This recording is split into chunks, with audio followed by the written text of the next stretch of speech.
Now let's get an update on the inclement weather driven by the cold front sweeping the country.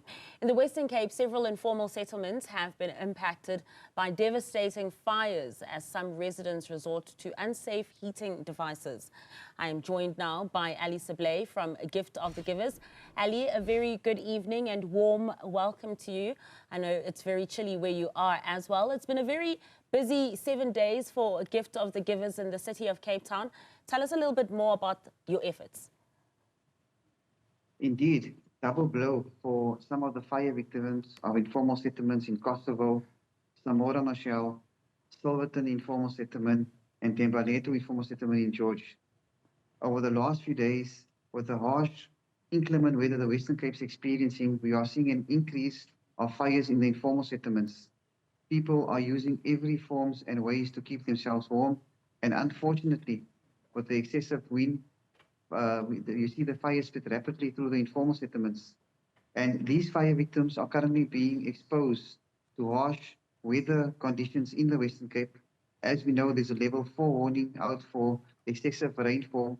And when our teams were on site this morning to assist the fire victims, while they were busy with the assessments, the rainfall came hard and the fire victims had nowhere to go to.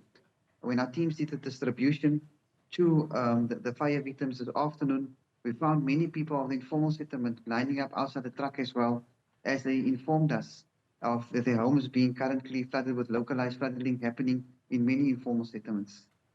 So double blow. So if it's not fires, it's also flooding as well that's happening.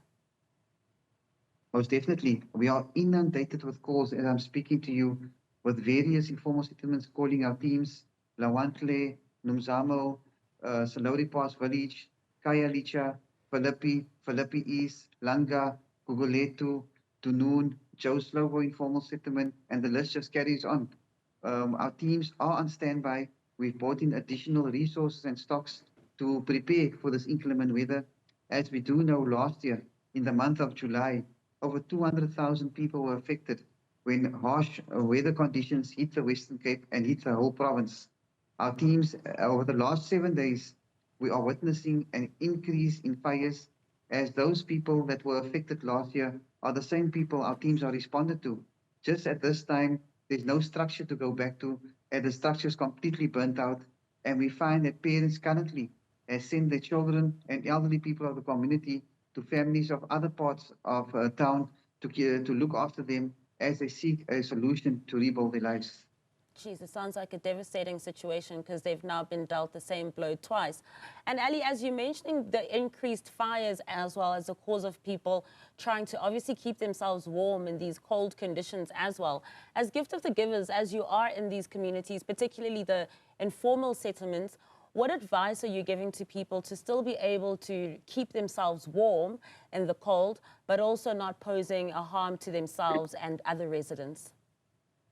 We do know it's very, very difficult, especially with the harsh winds going through the informal settlements. Standing in that community today, you could feel the excessive cold, and we had warm clothing on. So my advice is, please, when you light up a paraffin lamp or a paraffin heater, before you fall asleep or before you feel you're getting tired, please put it out, because you're not only affecting your family, you're destroying many families in the community. We do understand the difficulties, and we appeal to the community to please take the necessary precautions when lighting up their fires. If they do light up a fire, make sure it's away from your structure.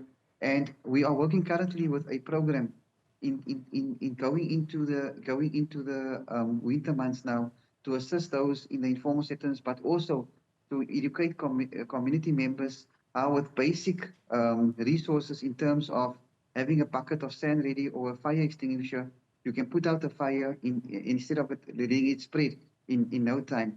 But our plea with the community is, we do understand your circumstances, to not leave your fires unattended. You've also mentioned that as Gift of the Givers, you're conducting assessments to determine any additional needs that those residents may need. What have they been coming up with outside of course, the hot meals and a shelter over their heads as well that they may need?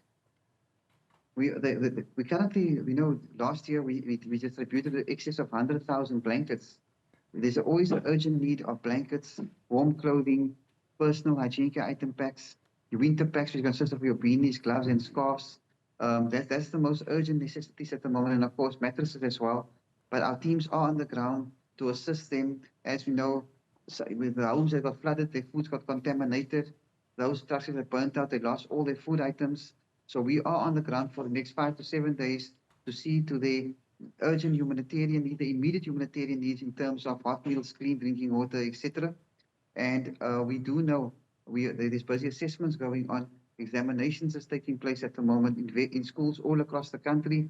There are those victims that are matriculants and those who are currently writing exams. Community leaders is engaging with them to see how we can assist them as soon as possible so there's no interruption in their school calendar. Important work indeed that you're doing there on the ground. Ali, thank you so much for your time.